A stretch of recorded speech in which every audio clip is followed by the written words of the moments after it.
It didn't begin in high school, though it easily could have. Megan was in my class of 92 for those who care, but we never dated. We were friendly, sure, but we traveled in different social circles. My steady girlfriend from sophomore year through graduation was Danielle Murray. However, after high school, Nell left for college back east, and I stayed local, attending state. I didn't see her again until our 10th reunion, where she showed up married and pregnant with her 4th child. Megan also attended state, but again our paths rarely crossed socially. We were friendly enough that, on occasion, if we found ourselves in the student cafeteria at the same time and both alone, we'd sit together and chat. But that was the extent of it. After graduation, I landed a job that took me to Atlanta. It was there that I met Kristen Knight. We knew each other from work, but things didn't turn romantic until the company Christmas party. Both of us had shown up solo, and after dinner and the obligatory speeches, the band started up. I asked Kristen to dance. By the end of the evening, I had a date set with her for the following night. That first date led to several more, and by the 10th, we took things to the next level, making love for the first time. From then on, we were an official couple, and 5 months later, I proposed. Kristen said yes, and we got married in a simple civil ceremony. The first 3 years of our marriage were great. We were diligently saving for a house, and once we had one, the plan was for Kristen to go off the pills so we could start a family. The only downside was her job. Kristen worked as a buyer in purchasing, which meant she traveled frequently to meet with vendors. I wasn't thrilled about it, but I understood that her income was necessary for building our savings. Then, one Monday in late August, my world fell apart. Kristen and I worked different hours, and with 2 cars, she usually left for work about 45 minutes before I did. That particular day, she was scheduled to fly to Chicago for a 2-day trip. She'd forgotten her cell phone charger at home, so I decided to swing by her office on my way to work and drop it off. When I arrived, the office was empty except for her. Her office door was open, and her back was to me as she spoke on the phone. I reached the doorway just in time to hear her say, "I can't wait to get to the hotel tonight. We'll have some wild, hot sex as soon as I check in. I'll call you with the room number." Then came the reply, "I can't wait to see you again." I knocked on the door frame. Kristen turned, saw me, and her face went ghostly pale. "I've got to go," she stammered into the phone before hanging up. I tossed the charger onto her desk and said, "You forgot this," then walked out. Back at my office, I told my secretary I wasn't feeling well and needed to leave for the day. Once home, I started packing. The benefit of apartment living is that you don't accumulate much stuff. Within half an hour, I had everything packed and loaded into my car. I checked into a hotel that offered weekly and monthly rates, a temporary solution until I found a new apartment. After that, I headed to the bank, knowing what Kristen might do. And I was right. She had already cleaned out our joint accounts. She might have been unfaithful, but she wasn't dumb. She must have realized from my abrupt exit that I'd overheard her conversation. While I was packing, she was busy draining our accounts. In hindsight, I should have gone to the bank first, but I wasn't completely out of luck. I still had access to our house fund. When we initially set up the savings account, we agreed to each contribute 10% of our take-home pay, but I had never gotten around to adding Kristen to that account. That account held almost double what was in our joint accounts, so I wasn't too concerned about the financial hit. To avoid any further complications, I closed the house fund account and opened a new one at a different bank. I also had time to change my direct deposit before the next payday. Thankfully, our credit cards were separate. She kept hers, and I kept mine, so that wasn't an issue. Money wasn't going to be a problem. The bigger issue was that we both worked at the same company. I liked my job and didn't want to leave, and I knew Kristen felt the same about hers, but unless one of us quit, we'd still have to see each other at work, and I wasn't sure how I was going to handle that. Tuesday morning, I went in early to speak with my boss. I explained what was happening and requested a few days off to find a new place and get settled. He was sympathetic and told me to take as much time as I needed, asking only that I stay in touch in case he had any questions about my accounts. As I was leaving his office, I spotted Kristen standing by my office door. I thought about heading straight to the elevator and avoiding her, but I knew we'd have to confront this eventually. Might as well get it over with. As I approached, she said, "We need to talk, Craig." I figured we would, but I thought it wouldn't be until after your trip to Chicago. I delayed that trip by a couple of days. Talking to you is more important. Did your lover agree with that decision? Forget him. He's not that significant. Isn't he the reason we're here having this conversation? Craig, please. Can we go into your office and talk privately? No one else needs to know our business. They'll find out eventually. So, what difference does it make? What do you mean? When we get divorced, the truth will come out sooner or later. Divorce? Why are you even talking about divorce? Oh, I don't know. Maybe because a husband overhears his wife planning hot monkey sex with someone else. The husband isn't exactly thrilled about that and is now planning to divorce his unfaithful wife. Sound about right? That's why we need to talk.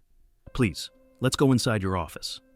I sighed, opened the door, and motioned for her to enter. I sat behind my desk while she took the chair across from me. You wanted this conversation, so go ahead, I said. I don't want a divorce, Craig. I love you, and I want to spend my life with you. I know that might sound hard to believe after what you heard, but it's the truth. I do love you. If you love me, then why are you sleeping with someone else? It's not other men, Craig. It's just Simon. Same thing. If you love me, why are you sleeping with Simon? It's not love. It's just act. Oh, you mean the hot monkey sex I overheard? Why is it that I, the man you claim to love, have never seen this side of you? It's not as wild as it sounds. Simon just likes to call it that. No foreplay, no tenderness, just straight to the point, as many times as possible. I could have done that if I knew that's what you were into. I don't want it like that, Craig. I'm lost here, Kristen. You're telling me you don't want it like that, but I clearly heard you telling Simon it's what you wanted. I only said that because it's what he likes to hear. You're dodging the point, Kristen. We've only been married 3 years, and you're already cheating on me. What kind of sex you're having with Simon and what he prefers doesn't matter. What matters is that you betrayed me. You went behind my back. In most cases, this leads to divorce. Damn it, Craig, I love you. I don't want a divorce. I want to be with you. I want to grow old with you. Then why on earth are you sleeping with another man? I don't know. Maybe it's because of guilt. Guilt. You're going to have to explain that one. Simon and I were high school sweethearts. We had plans to get married, but only after we graduated from college. During our senior year, a death in his family forced him to return to Michigan for the funeral. Afterward, he called to tell me he'd be staying for a couple of weeks due to some legal matters involving his grandmother's will. For the first week, he called every night. Then the calls stopped. I tried reaching him, but every time I called, it went straight to voicemail. I left messages several times a day for 4 days, but when his voicemail filled up, I couldn't even leave a message anymore. After another week of the same, I gave up. I stopped calling and just waited for him to contact me, but he never did. I moved on, finished school, got a job here, met you, and eventually we got married. A month ago, while on my trip to Chicago, we bumped into each other at the Hilton bar.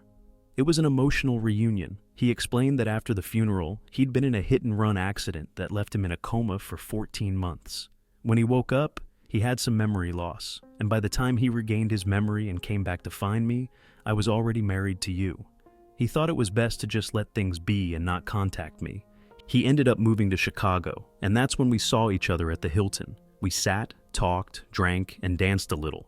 By the end of the night, I was overwhelmed with guilt for not waiting for him.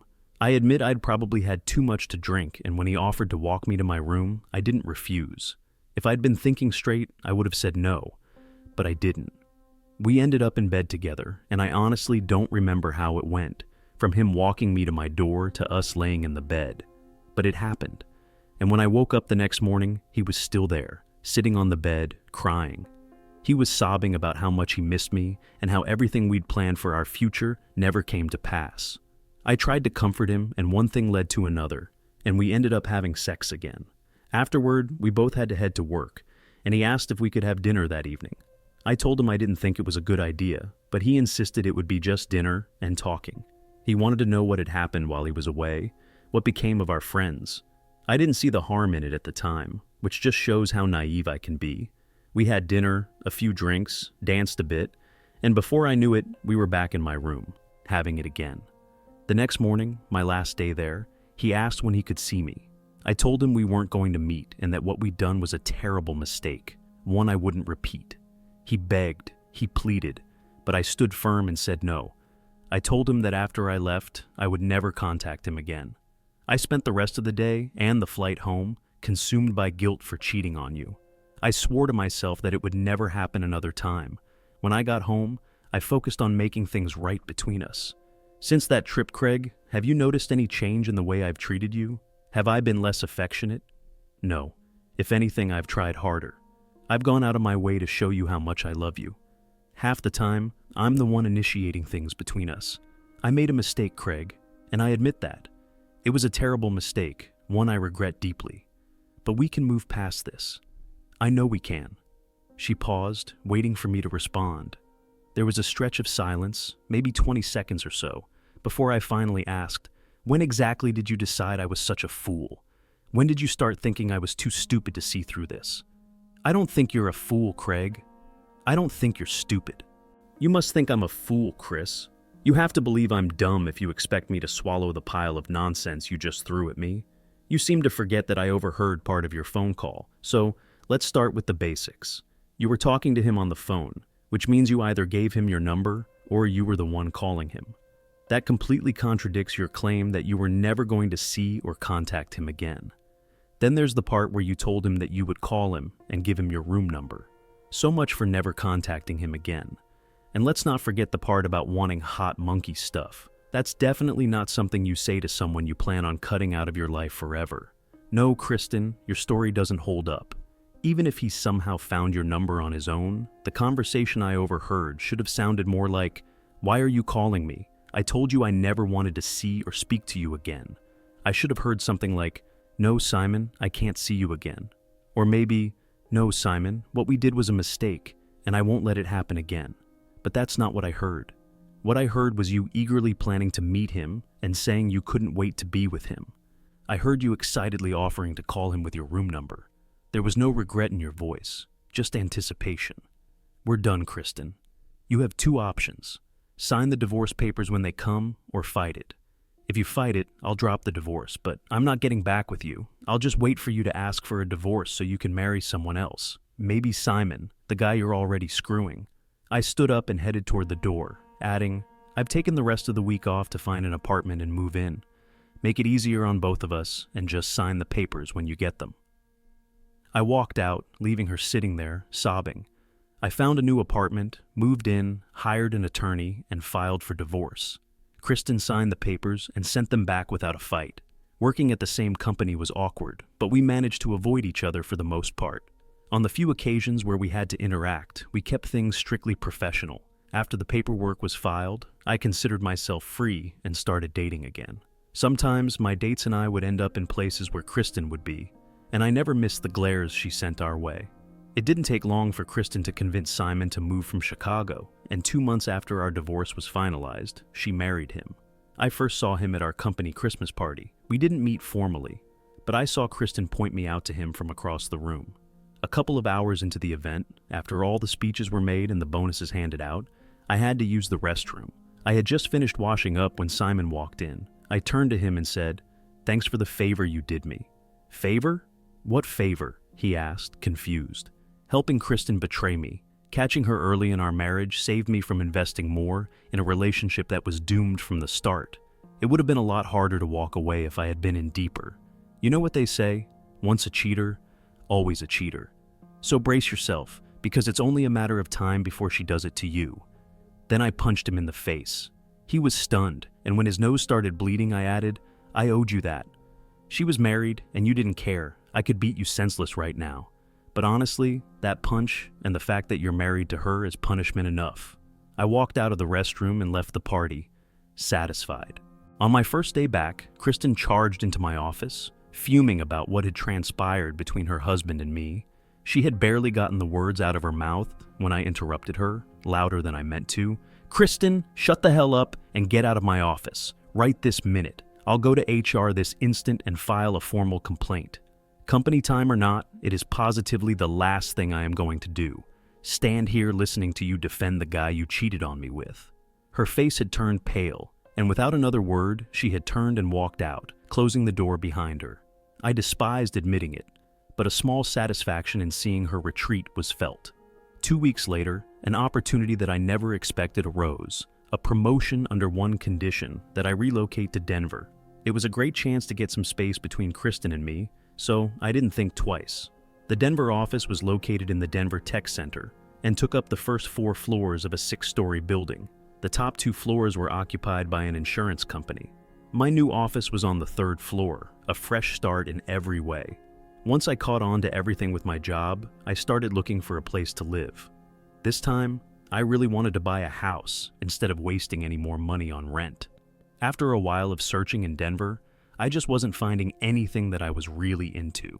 One day, my frustration must have been apparent because one of my coworkers asked if I had checked out this town called Castle Rock, a town pretty close to Denver. I hadn't, but something in the way he suggested it made me curious enough to take a look. Castle Rock had an appeal that drew me almost immediately. It was much quieter than the hustle of Denver, yet still laid back, and also much nearer the city for convenience. I began house hunting up there, and within a short time, found exactly what I was looking for in a development known as the Meadows. The previous owners had moved out, so I could move in early and just pay rent up until closing. I did a little shopping and got some new furniture and made the house my own, nestled into my new life. Over the next few months, everything just sort of fell into place. I closed on the house, got comfortable with my position at work, and began to explore the local scene.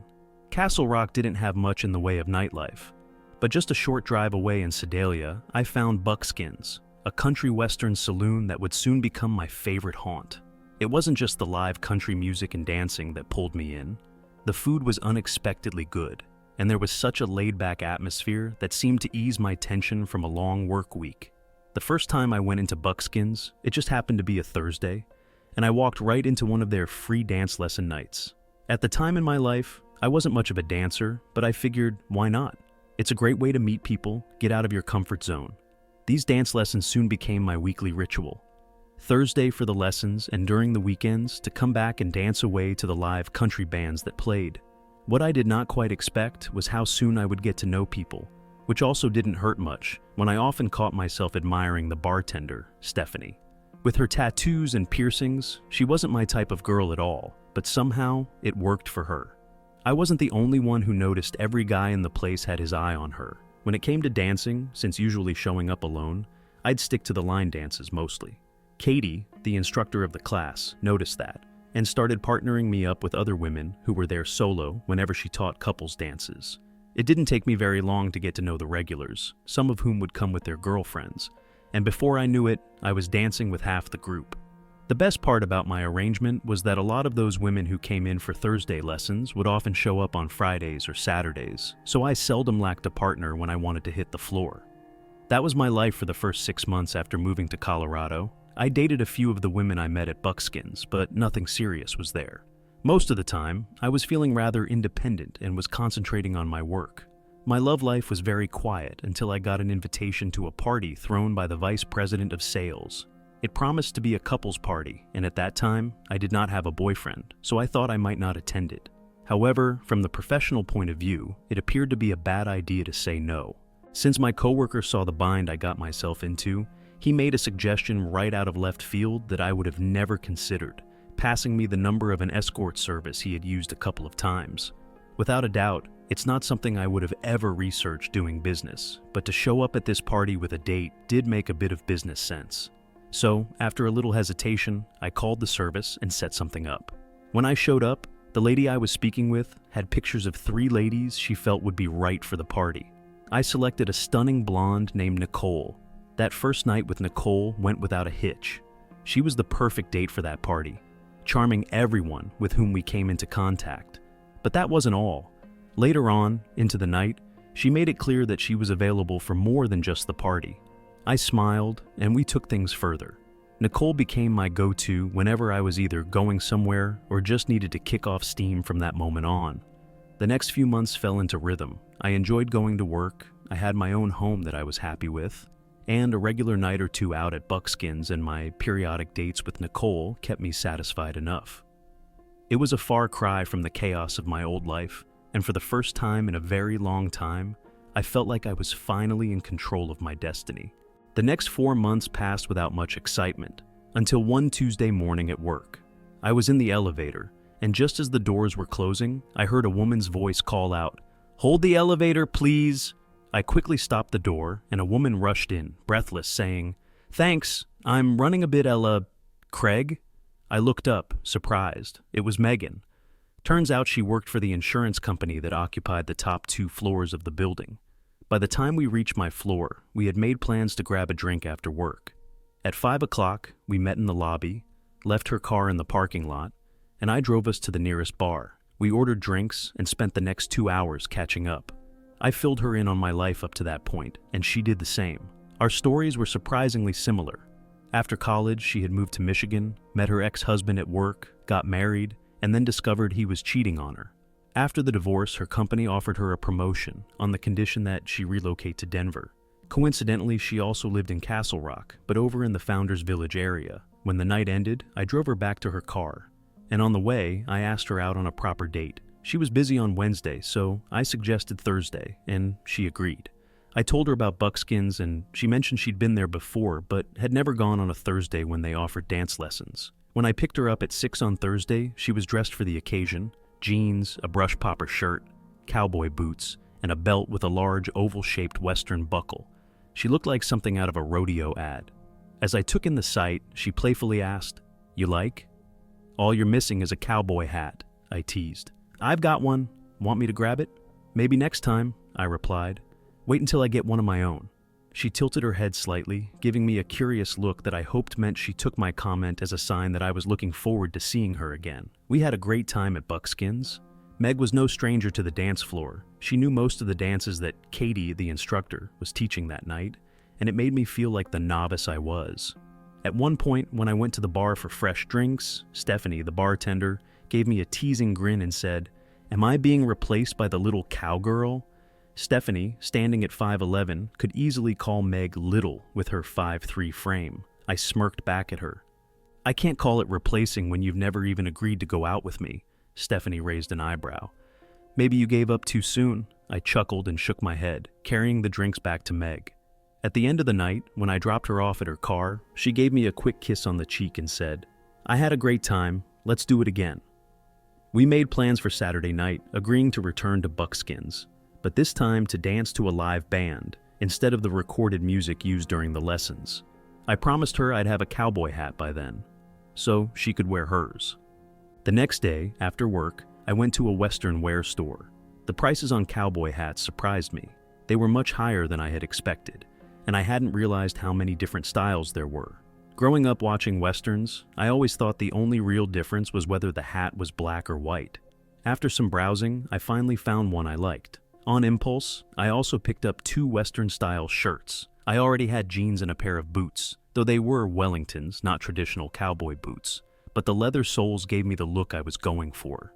By Saturday night, I was ready. The hat, the shirt, the jeans, it all came together. I was excited to see Meg's reaction and where things might lead from there. On Saturday, I picked up Meg at 6, and we headed to Guadalajara for dinner before making our way to Buckskins. We arrived early enough to snag a table near the dance floor, the perfect spot for the night ahead. As we sipped our drinks, we chatted while the band set up, and once the music kicked off, we spent most of the night dancing, hardly ever sitting back down. When I took Meg home later that night, I was greeted with a passionate kiss, the kind that told me we were moving past casual dating. She whispered, "Let's do it again," and with that, our connection deepened. Over the next month, we saw each other at least twice a week, and the end-of-date kisses grew longer, more intense, leading to full-on make-out sessions in the car. Then came the night when our playful kissing didn't stop at the front door. It moved inside. Meg was a firecracker in bed. She managed to get 5 rounds out of me before I was completely spent. As I got up to leave and started dressing, Meg grabbed my arm and asked, "Where are you going?" "Home," I replied. She shot me a mischievous look. "The hell you are. We haven't even gotten to the cuddling part yet." She pulled me back into bed, and I didn't put up much of a fight. From that night on, Megan and I were an official couple. Meg had been renting her house, and soon after, she let her landlord know she wouldn't be renewing her lease when it expired. 2 months later, she moved in with me, and about a month after that, I asked her to marry me. Her response caught me off guard. "I'd rather not get married just yet. Let's keep it as a live-in, friends with benefits relationship until we see how we really are together." That was fine by me. I had her, and that was what mattered most. For the next year, we lived together like a married couple, though without the legal paperwork to make it official. Life was good, work was going smoothly, and things with Meg felt right. But then, suddenly, they didn't. One night, after dinner, she dropped a bombshell. "I found a place I can afford, and I'll be moving out." I was blindsided. "What did I do? I thought things were going great." "You didn't do anything," she replied. "It's all me. I realized I'm not ready to settle down." And then it hit me. "Who is he?" "You don't know him. He's new at work. He asked me out and, well, there's an attraction. I couldn't say yes while I'm living here with you." I felt the sting of her words. Must be some serious attraction if you're willing to spend money on a place just so you can go out with him. I stood up and began clearing the table, trying to control the surge of emotions. As I loaded the dishwasher, I said, "I'll sleep on the couch tonight, but I'd appreciate it if you could speed up your move." I grabbed my coat and Meg asked, "Where are you going?" "To the hideaway." I suddenly feel the need for a drink, or 3. But as I walked out the door, I changed my mind. Buckskins was a better option than the hideaway. At least there, I could drown my sorrows while looking at Stephanie. I sat at the bar, and Stephanie didn't waste any time. She set my usual drink in front of me without asking, like she'd been expecting me. As she placed it down, she asked, "Where's the little cowgirl tonight?" "In the wind, Steph. In the wind." "Here to drown your sorrows?" she asked with a knowing look. "Pretty much," I admitted. "Well, it's not going to happen tonight. You're not getting blackout drunk here. I'm cutting you off at 3 drinks, maybe 4 if you order some food. I just ate, so food's not happening." "All right, then 3 drinks it is," she said firmly. I couldn't help but smirk. "I didn't know you cared." She leaned in a little closer. "Maybe more than you think. Not gonna let a good tipper like you wrap himself around a tree or a telephone pole just because of a broken heart," Stephanie said firmly. "When you leave here, you'll be sober enough to drive, and that's the end of that. Got it?" I nodded, picked up my drink, and took a sip, knowing she meant business. When I got home, the house was dark, and I figured Meg had already gone to bed.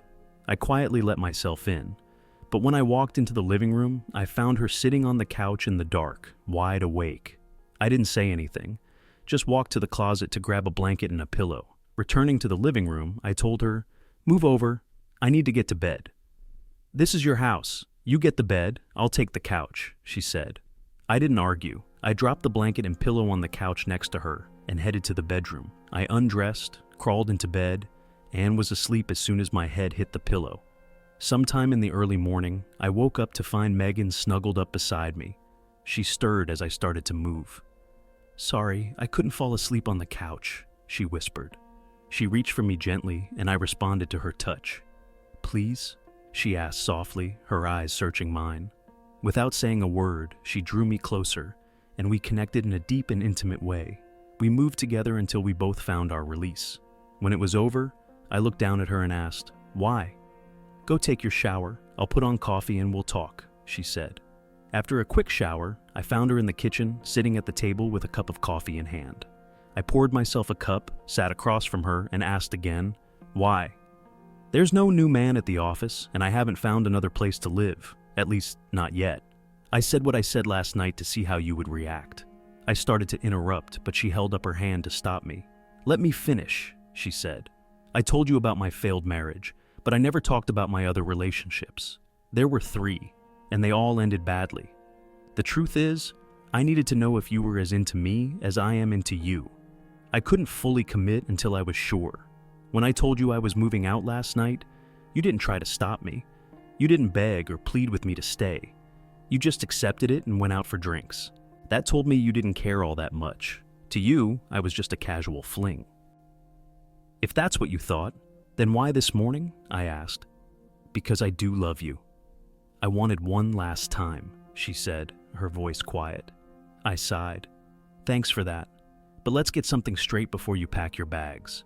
I cared enough about you to ask you to marry me. You said no, and to me, that meant you didn't care for me as much as I cared for you.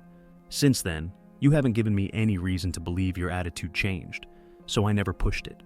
I didn't push because I didn't want to scare you off. I wanted you in my life, and if the only way to keep you was in a friends with benefits relationship, then I'd take it." I paused, watching her expression change. "When you told me last night that you were leaving, it didn't completely shock me. Since you wouldn't commit to me, I always expected it to happen eventually. I left because I didn't want to break down and cry in front of you. I stood up and grabbed my car keys. Where are you going? She asked. I've got a meeting at work. Got to make a living, I replied. But we need to talk, she protested. You already know where I stand, I said, heading for the door. You need to figure out where you want to go from here. And with that, I left. The meeting at work was uneventful, but the rest of the day dragged as my mind kept returning to the situation with Megan. I had laid it all out for her, and now I had no idea what to expect when I got home. Her car was still in the driveway when I pulled up. I didn't know if she'd gone to work, but I did notice that her back seat wasn't packed with her belongings. When I walked inside, Megan was sitting on the couch, waiting. As she stood up, I noticed she was wearing a sheer black peignoir and a pair of black strappy heels that made her legs look incredible. Yes, she said softly. Yes, what? I asked, a bit thrown off. Yes, I'll marry you. Now the only question is, dinner first or dessert first? She teased with a grin. I couldn't help but smile back. Silly girl, I said, taking off my tie and starting to unbutton my shirt.